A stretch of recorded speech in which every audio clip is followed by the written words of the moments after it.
I could not think of any better song to introduce part deux of the show, technical difficulties or sabotage, as some would say.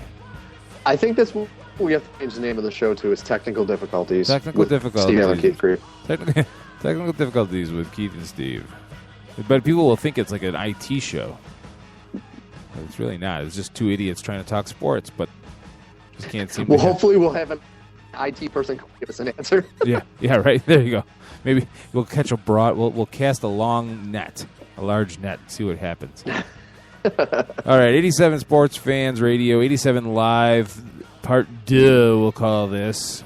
Joining us now in his usual spot, just a little bit late, thanks to the wonders of the Internet, Jim Sarentias from thefantasygreek.com. Follow him on Twitter at thefantasygreek. Jim, welcome back to the program. Guys, great to be back, man. Being off last week, it just created an emptiness in my heart. And here we are again. I love it. I felt it too, but then I think it was just gas, really. I was feeling something. Oh my God! But I think it was just gas. Yeah, probably. That's what you're best at. Well, it's Monday was NFL Christmas Day, and the NFL free agency period started with a bang. So without any further ado, let's get into all of the movers and shakers and transactions that piqued our interest the best. And folks, if you want to follow along, we're going to go right off the fantasygreek.com article, NFL free agency player signings on day one by Mr. Sarentias himself. So let's start with the Bears, because they're first on your list here.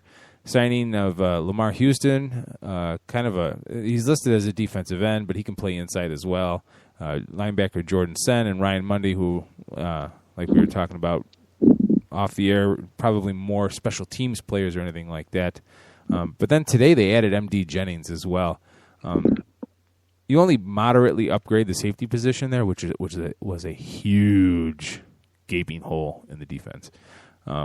But Lamar Houston, from what I've seen, what I've read about him, he ain't going to solve anybody's pass rush problems. You know, the thing with Lamar Houston is this: he's 6'3", 300 pounds. He posted 6 sacks last season. He's coming off his rookie contract, so he's a young, up-and-coming NFL player. But when you juxtapose a player like him against a player like Julius Peppers, who comes in at 6'8", 287 pounds, who over the course of his career, a majority of the seasons he's posted double-digit sacks, you kind of look at that and realize that there is a disparity between the two players. The Bears are going to be asking a lot from Lamar Houston, and quite frankly, something that you pointed out, he is a player that can definitely be inside. So whatever anybody's saying about the Bears, they're not done looking for a defensive end to sort of fill the spot vacated by Julius Peppers. And for all we know, depending how the market boils up, maybe Julius Peppers does come back for another season for the Bears. But I got to think that that's not going to happen. Pro Football Focus has him rated as the 11th overall 4-3 defensive end, but he was the 5th rated run stopper. Did not have very good. He was a negative rating for. When you say he, who are you referring to? Lamar Houston. I'm sorry. Okay. He did have a negative rating for pass rushing. So to me, if you're looking at the Bears and how they aligned last year, it strike me as maybe a left end now that Shea McClellan is moving to outside linebacker. But I'm really wondering, and I guess I'm not the most expert opinion on this, but I'm really wondering if could they be going to a 3-4. Because they really don't have a 3-technique D tackle on the roster right now. Well, the Bears have already given indications that they're going to hopefully mix it up based on their personnel. But despite that, if you look at Julius Peppers, I forget how many sacks he had last season, but let's say it was just 10. It was double digits, but let's just say for the sake of argument it was 10. The Bears overall had 30 sacks as a team. So, I mean, he made up 1/3 of the overall production of that pass defense. And quite frankly, that pass defense, the line itself, pretty much let down not only the linebacker group, but also the safeties and the cornerbacks based on some of the weak play that we saw, especially in the run. So, I just can't see the Bears stopping at this point. If there's another good free agent out there that they can get for the right price, I think they'll move. Same thing at safety. This MD Jennings signing is not a bad signing, but I don't see any Green Bay Packers fans crying about him going from the Packers to the Bears. And in fact, they're probably yucking it up a bit, thinking, we're happy to get rid of him, and Bears, you go ahead and take him because we'll play against him twice a year. He's a player that, that pass defense for the Packers was not very good last season. In fact, Jennings didn't post a single interception, and I want to say they had maybe one player had 3 at best, something like that. So, I think if you're a Bears fan, this is the time of year where in free agency, all the news people can sort of pat the coaches on the back and get excited of new personnel coming in, when at the end of the day, you really have to get into the numbers and some of the details to sort of, at least right now, reach the conclusion that it might be better to say, let's be cautious about the group of players that they're bringing in, as opposed to being optimistic, like, let's say, the Buccaneers fans might feel right now. To answer your question, Julius Peppers had just 7 sacks. Oh, did he really? Wow. 7 sacks. He was actually rated negative overall. All right. But I think if you look over the course of his career, you'll see most of the years he's had double digits. No, he's been fantastic. The question that I ask is whether age caught up to Peppers or the lack of talent around him on that line and then on that defense. So it just... it's probably a little bit of everything. Right. Yeah, I mean, it's a new coaching staff too, so you don't know how that's going to affect it in any way. Mm-hmm. The moving down the list here, the Denver Broncos, and again, I don't. It's been so cliched because everyone on Twitter has used all in, chips to the middle of the table, laying it all on the line, window closing. I don't know about any of that, but bringing safety T.J. Ward and Aqib Talib over, and then DeMarcus Ware today, it's hard to argue to say that the Broncos are going to be worse off than they were last year. Well, and I remember when we were talking about the Broncos right after the Super Bowl, they have an array of needs on this team. And guys like Aqib Talib, T.J. Ward, they're stepping up to help a secondary that, for the most part, is going to be losing some of their veterans.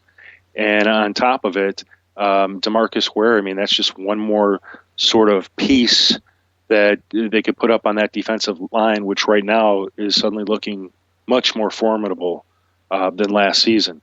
So, whether this team is going to make another run at the AFC Championship, I mean, more than likely they will. And whether or not they can take all these talented people, put them on the field together, get them all playing in the right direction, remains to be seen.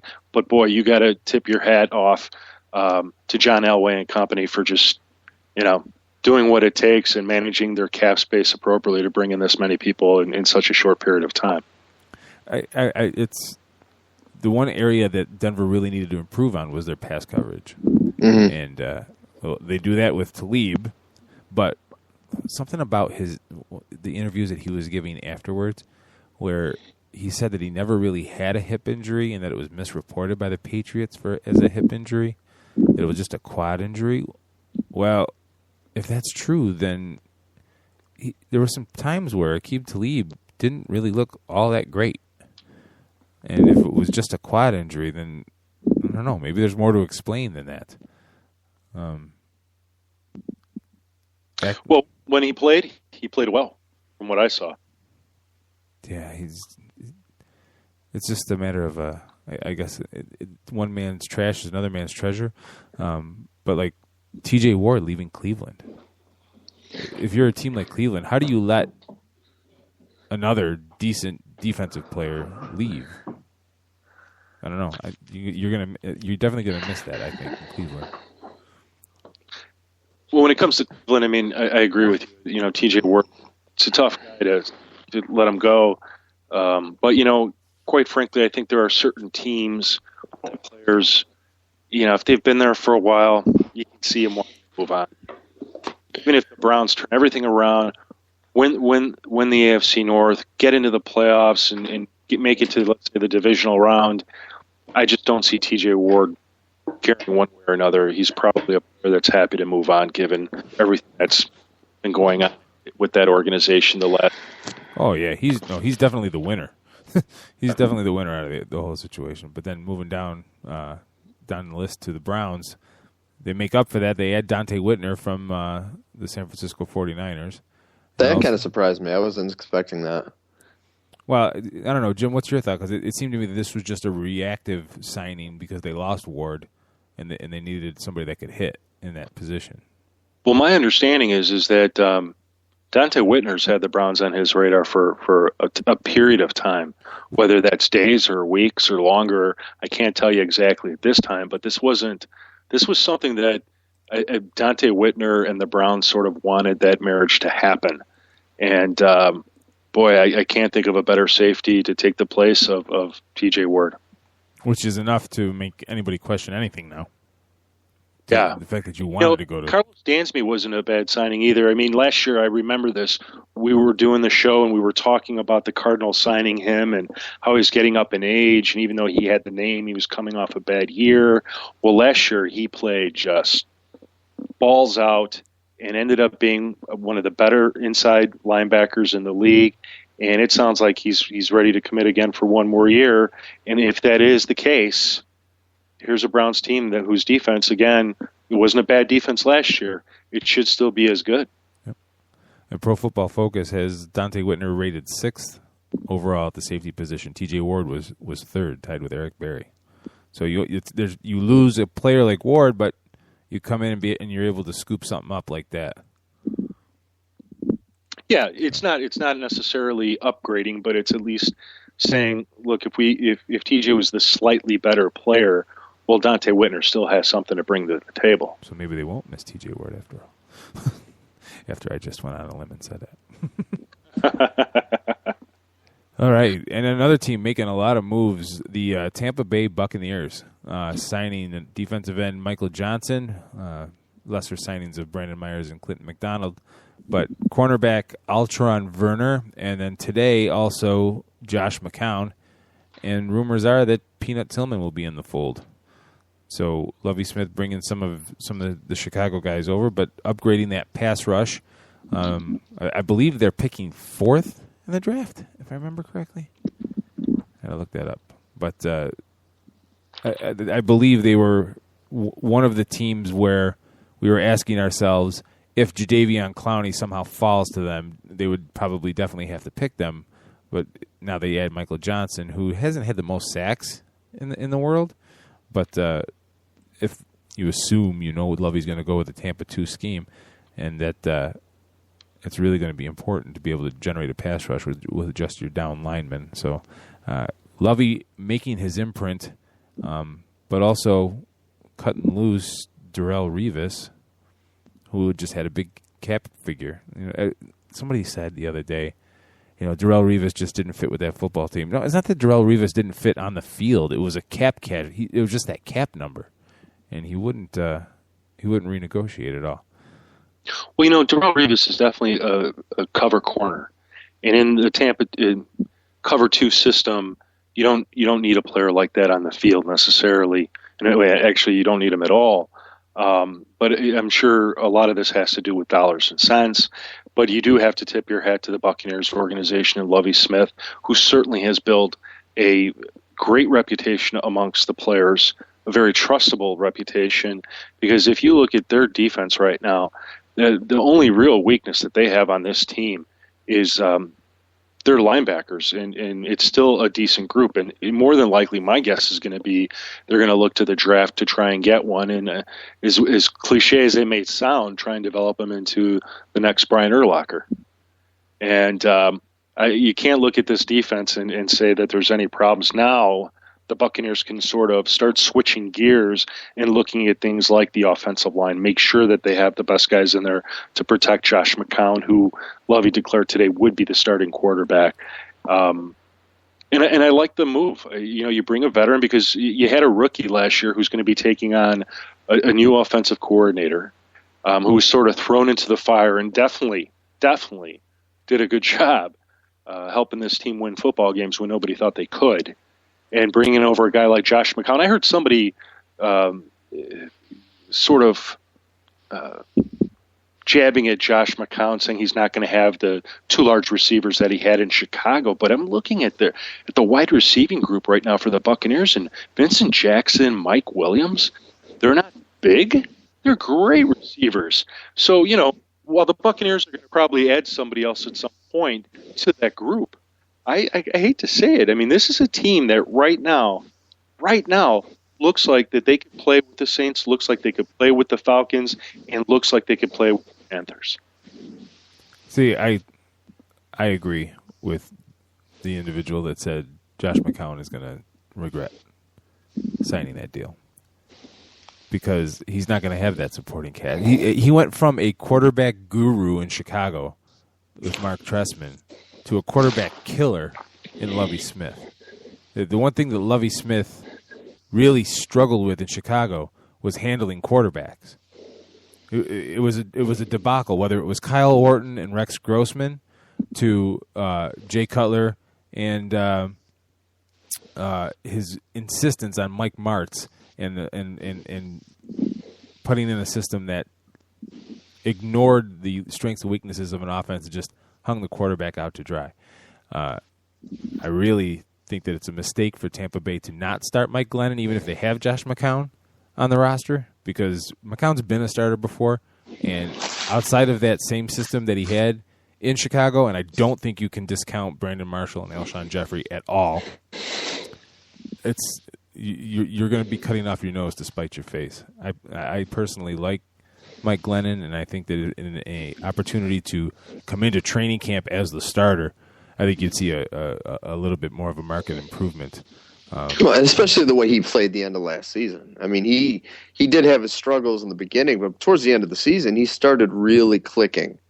So you can only imagine with an offseason under his belt, which he did not get last year, to really kind of focus on what he needed to. I agree with you 100%. I think they would be making – I like the pickup because I think having a solid backup for a young quarterback like him is, as long as he knows he's the starter, knowing you have a support system, I think will only benefit him. But so I like the move, but I agree with you, Keith. I think they're crazy if they don't start Glennon.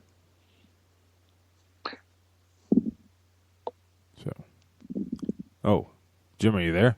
Oh, I'm here. Oh. Well, I think one of the problems that Lovie Smith had with the Bears, and you can't lay this all on Lovie except insofar as that as a head coach, he made mistakes. And his mistakes were he never had the right offensive coordinator to handle the quarterbacks for the Bears. In this particular instance, he's brought in Jeff Tedford, who's had time for Super Bowl. Aaron Rodgers, who is a renowned quarterback right now, elite, and eventually will end up in the Hall of Fame. So I think that is a very big difference. I think Josh McCown brings something to the table based on the system that he's coming from right now. It was a very successful system under Mark Trestman. Am I saying that Josh McCown is going to be the second coming of you name the quarterback? No. But the reality is he's not going to be a bad addition for this team. And when they're going to be forced to throw, I think he's going to be okay. And plus, they're going to get Doug Baldwin back. And Doug Baldwin potentially is going to set up, potentially, not necessarily, could end up being a guy like Matt Forte, where he gets his touches and he also gets to work out of the backfield in the passing game. I'm going to bet you a beer on it. On what? Whether McCown has a good season or not. Oh, okay. I'll take that bet. Okay. And I'm seeing on Twitter now, Eric Allen from NewYorkJets.com is reporting that the Jets have come to terms with Eric Decker. Wow. That's that could be, but Eric Decker is, I think, Alvin Harper all over again.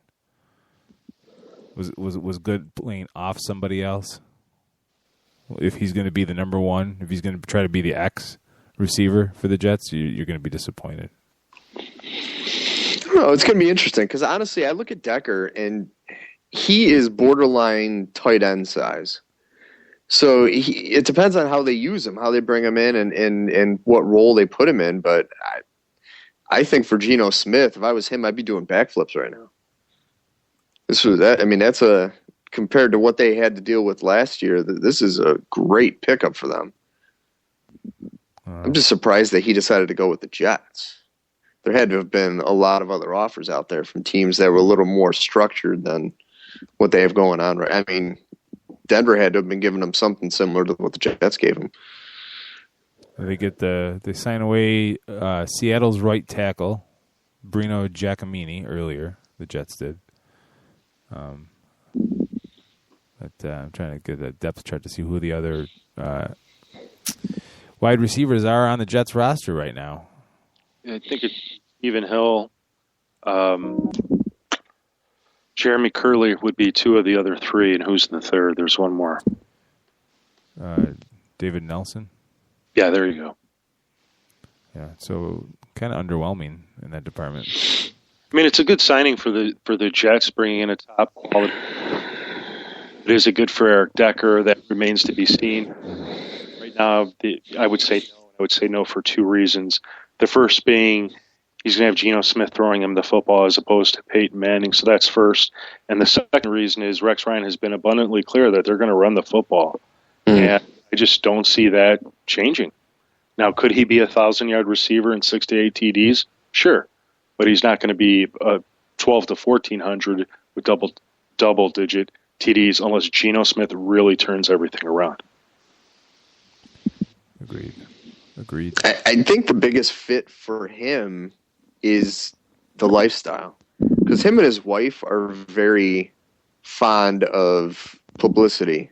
So I think them being in New York now, at least for maybe image-wise for him, maybe that could have been a factor in this whole play because you move from a place like Denver to New York City. I mean, that's, like I said, it's him and his wife. They just seem like they're very camera-friendly and they don't shy away from the attention. So this might have been a move for them post-football, too. You never know.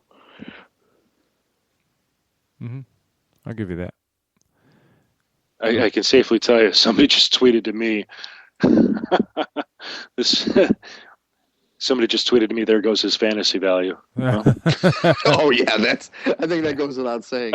Seriously, if you had a top 200 wide receiver rankings, like how many spots would this drop him with Geno Smith throwing to him instead of Peyton Manning?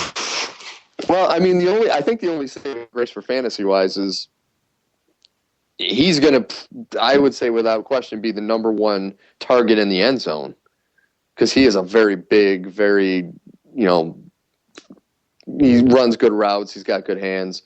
So he might not get the yardage, but he might get, I wouldn't say double-digit touchdowns, but he could be in like the 8 to 9 range by the end of the year. Free agent wide receiver Eric Decker announces his retirement from the NFL by signing a contract with the New York Jets. Nice. The Twitter can be a fantastic thing sometimes. It really can. All right, back on track, back on topic. This is really kind of like it's not really top of the radar, but it was just really curious. Donald Brown going to the Chargers. The Chargers already have, what's his name? The starter there. Ryan Matthews. And they have also, Danny Wood. Yeah, Danny Woodhead is that kind of scat back type. Well, what's your read on this? I mean, I thought Donald Brown had played himself into a significant role with the Chargers, or I'm sorry, the Colts towards the end. First of all, it was a real head scratcher seeing Donald Brown go to the Chargers. I don't know that Donald Brown played himself into a starting role with any team, but for certain, he played himself into being at a minimum a second running back that would be in a running back by committee, sort of a 50-50 split with another running back, or on a team where they're looking for a feature back and he could challenge the position, just like he did on the Colts. Finally got his break. But to see him to go to the Chargers with Ryan Matthews there, with Danny there, was a head scratcher. You start saying, well, who's the lead going to be? I think in 2014 it will be Ryan Matthews, and Donald Brown will actually move into the second running back. Certainly, if it happens to Matthews, he'll get to start. He'll get in on third down plays, and Ryan Matthews' breathers where Danny Woodhead will come in on some passing downs and maybe just stay more as a returner, just because of his smaller size and stature. But I think Donald Brown deserved more in terms of opportunity. But also is Ryan Matthews, check on this before the show, could be entering the last year of his contract. So if things don't work out with him, he gets injured again, Chargers will always have Donald Brown there as sort of a backup and a guy able to have to play for the 2015 season. Mm-hmm. All right. And now moving on to the Colts. They signed... What's going on over there? I don't know. Steve, is that you? What? It's a lot of No, noise. I'm just sitting on the couch. I have no idea what that is. It's been a fun technical night tonight, so Yeah. could be a number of things. Maybe we're picking up some plows going by or something. Yeah, as the Northeast buries us again. Happy to send you guys the weather. Yeah, thanks. Yeah. I didn't get you anything. Aw. What do you get somebody that gives you 22 inches of snow, though? I can't. Well, hey, wait a minute. Before we move on, speaking of getting me something, where is my beer stein of? Oh my God, you're right. I have to send that to you. Oh my God, that's my fault. That's a total. This is why I need like production assistance. I just need somebody to throw that task on and just make it happen. I think we need an intern. There you go. Even better. Even better. Somebody unpaid that's looking to learn what not to do that could learn from us. Absolutely. And for the listeners out there, you might as well say what the Stein of Knowledge is real quick in case they confused. Well, the beer Stein of Knowledge, because I will be setting up our March Madness brackets game, which we play through ESPN.com. And we will put the link up pretty much every day and free to join. And if you happen to beat us, you can take one home yourself, a beer Stein of Knowledge from the 87 shop at cafepress.com. There we go. It's a fine piece of craftsmanship. Steve's brother won it last year. Yep. And he actually did get his, Jim. He actually has it in All right. his. Well, hopefully I get it by the time the snow melts. Would have been nice for St. Patrick's Day. I'm not going to lie.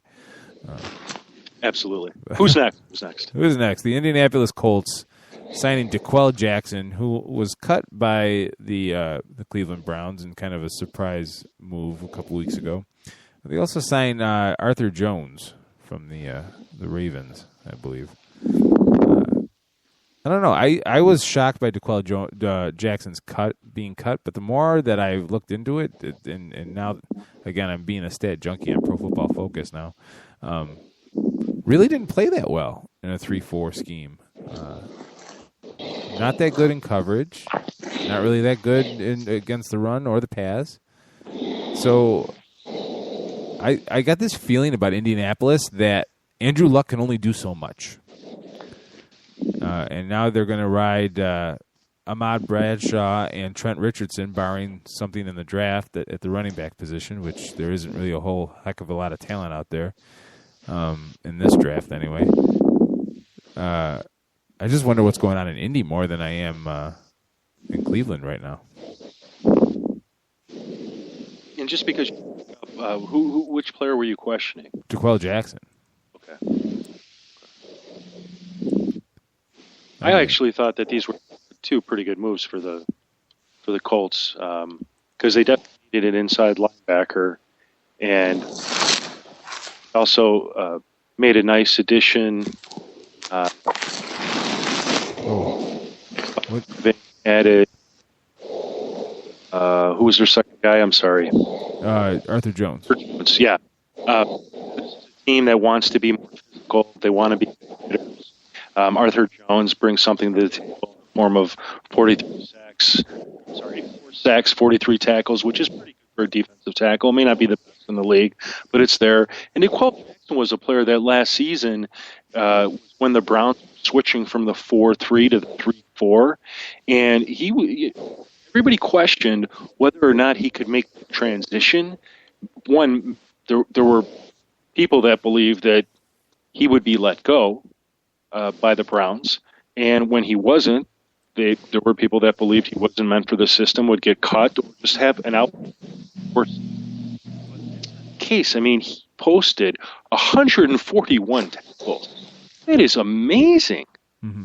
And he's 3 consecutive years of over 100 tackles, and in 2011 he had 158. So I like DeQuell Jackson, and I think he's going to be a great fit for a Colts team that needs to bolster their defense in order to help your luck. All right. The Dolphins now make a play. They signed Louis Delmas, this hard-hitting safety, before the whole period began. But then they make a big drop in the bucket, signing away left tackle Brandon Albert from the Kansas City Chiefs, and also defensive tackle Earl Mitchell, which they had to replace Paul Solai, who left. So, personally, I like these moves by the Dolphins. Anything that you can do to bolster that offensive line, especially now that you're replacing two players. One was entrenched as a starter and the leader of the offensive line, and the second one was, never really played up to potential, but at least was getting significant playing time at one point last season in Jonathan Martin.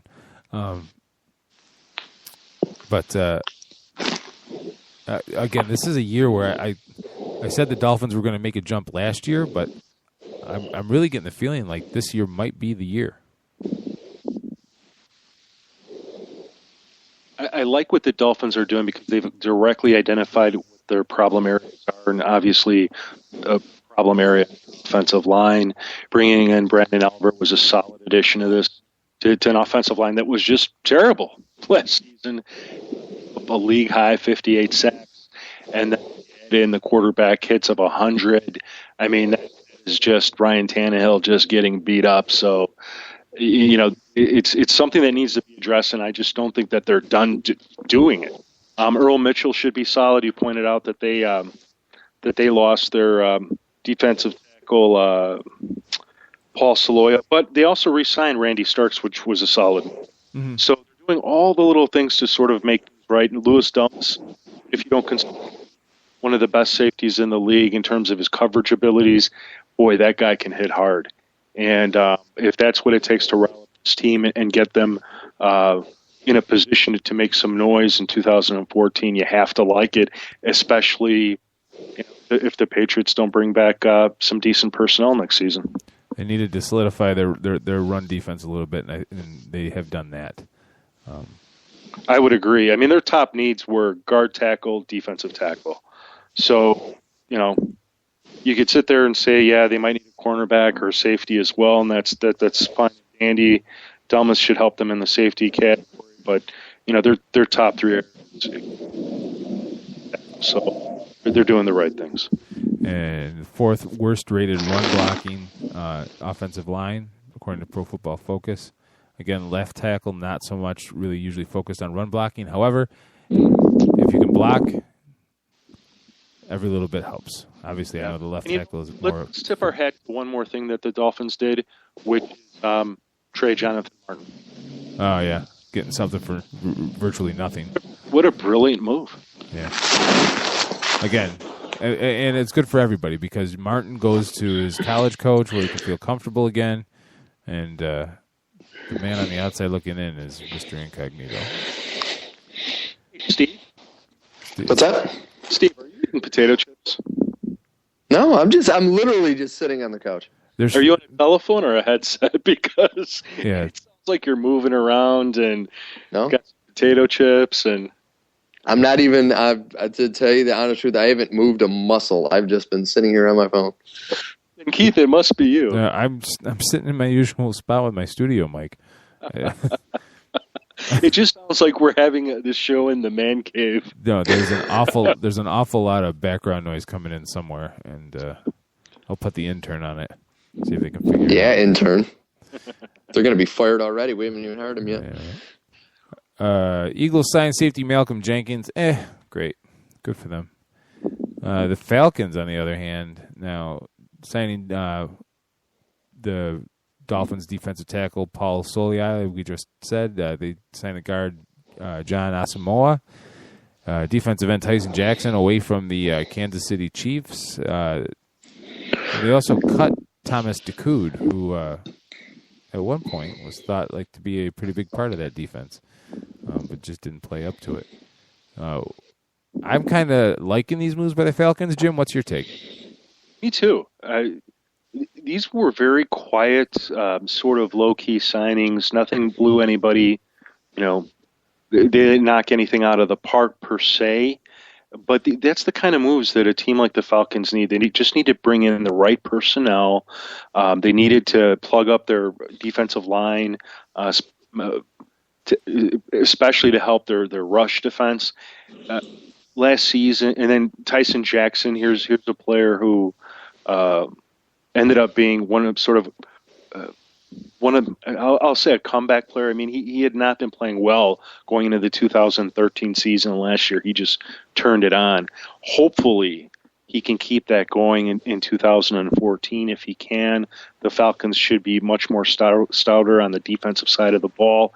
And then signing guard John Asamoah, I mean, it's the kind of move that this team needs because their top needs are along the offensive line. They even re-signed center Joe Hawley, which was a nice move. They re-signed Jonathan Babineau as a defensive tackle. So, they're going to get there. None of their draft picks, I don't think any of them will be very splashy unless they decide to get a tight end if they don't believe in the talent that's on the roster right now. Or, and hear me out on this one, I think they have to seriously consider picking up a running back. Steven Jackson, I'm worried about him. He's got 11 seasons under the belt. Mm-hmm. Last year he was injured and it hurt. He didn't see himself until towards the end of the season, and even then he wasn't very effective. Falcons had in the league. They didn't even break 80 yards on average per game rushing, so that's sort of a head scratcher. And I think they're going to have to consider it. And after Jason Snelling retired, with bringing in somebody at that level, especially even a veteran.